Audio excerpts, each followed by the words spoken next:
Welcome everybody. We are here at cNFTcon. We're at the Clay Nation booth. I'm here with a couple legends. I'll let these guys introduce themselves. How are you both doing today? I'm good, bro. Thank you. I'm CJ. I'm Paul. Paul Thomas. Very cool. Yeah, you know, it's incredible just to see the amount of people that are out here at this event. How's the experience been so Honestly, far? yeah, like you said, there are a surprising amount of people here. Yeah. I had an over-under bet that there are maybe 250 people. To be honest, in this, bearish time, in this space, in this whole world, honestly, but like I think Fettuccine earlier said to me that there was over 1,000 people at the thing last night, and right now I would say give or take a few hundred. So I'm very impressed with the outcome. I'm very happy with this community. Even some of my friends, they're heavy in NFTs, but they didn't come because they're like, it's not. We're not making money. One of the biggest things that I feel like with these in-person events is like we talk to everybody on Twitter or Telegram, Discord, but then it's like getting a chance to actually come to these in-person events and meet people face to face. The experience is just totally different. Yeah, 100%. I love being able to meet Paul right here. Yeah, and that's a big thing too because we all live with our, not animosity, anonymity or whatever, not like just doxing ourselves, and then also meeting the face to the handle or the profile picture. It's really cool. Yeah, for sure. There's a big space. There's a big space for ambiguity when we're sitting in front of our phones or whatever, and we're creating these like people. Just based off words we see, but it's all in our own brain, right? And then once we meet them, it's like either it's affirmed or it's different or it's just works or... Well, the one thing that is confirmed is it's a human. It's a person. It's a person. And we forget that. Yeah, for sure. Especially when there's somebody that maybe owns a lot of NFT or something, and you're like, how does that person like have that insight or whatever? And then you just meet them, and they're just a person, that just like was at the right place at the right time and did the right thing or whatever. Exactly.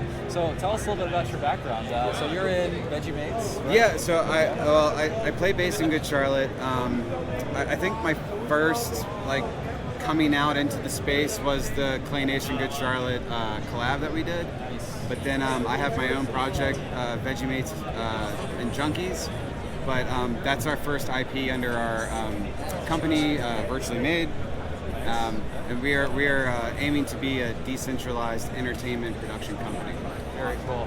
So I'm sure with your experience in Good Charlotte, you've got some previous background with that industry. Absolutely, and how it needs to change. Yeah, absolutely. And how we can reinvent the way that we interact with content. Absolutely. I felt that. The artist to fan, for lack of a better word, relationship can be you can remove so many people from the equation.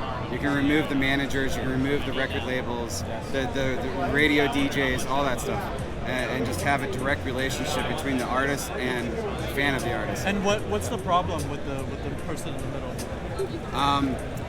They honestly, in my opinion, there's a lot of manipulation on the way the final product is presented to the masses.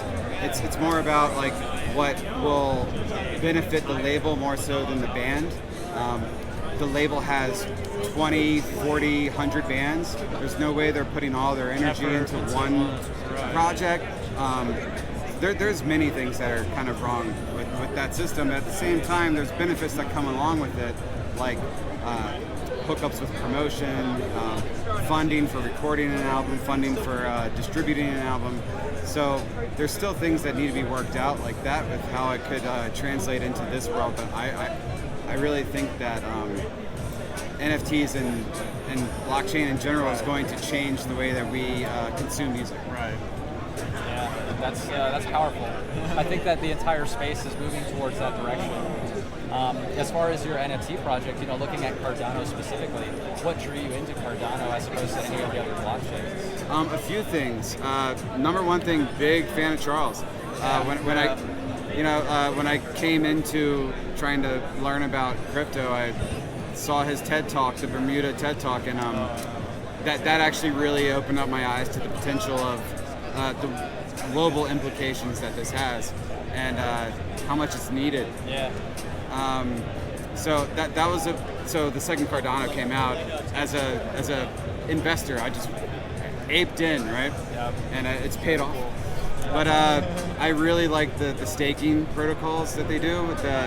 You don't need to lock up your coin to stake. Almost every other blockchain that I do staking on, that is the case. And so we actually implemented that into our NFT staking so we don't do custodial wallets. Their staking it makes all other staking look primitive and like, there was a word I heard the other day, but it's just like overthought or something. Literally, you go to their virtually made website with your wallet that has the NFTs in them, and you just like click link. And that's it. And that's it. And then if you buy more, you could just send the veggies to that wallet, and it just automatically updates. The only transaction you have to do is claim. Claim. Okay.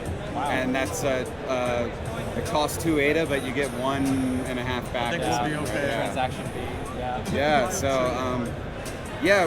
that was also like a really big thing for us, because when I first got into crypto, the name of the game for me was get as many coins as possible. Right. And what better way than staking? Because I don't want to sell my coins. Right. Might as well like have it accrue some interest. So ADA made that very, very approachable. Yeah. Well, that's awesome.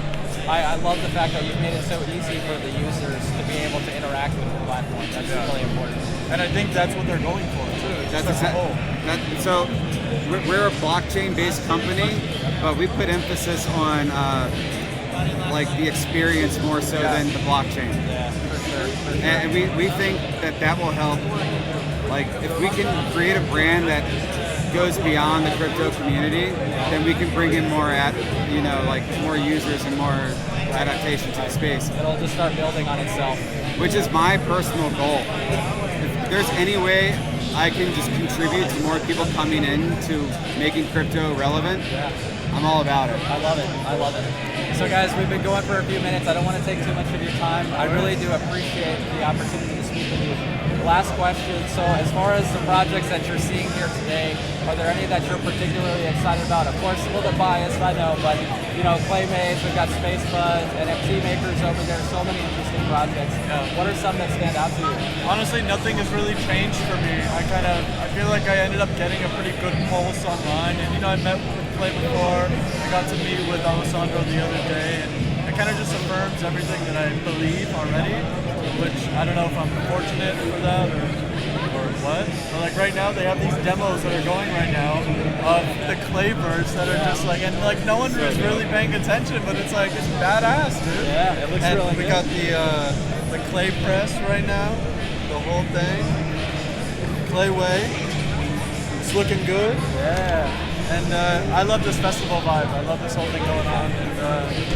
And everyone is, I'm surprised. I'm a fan of your stake pool. Oh, thank you.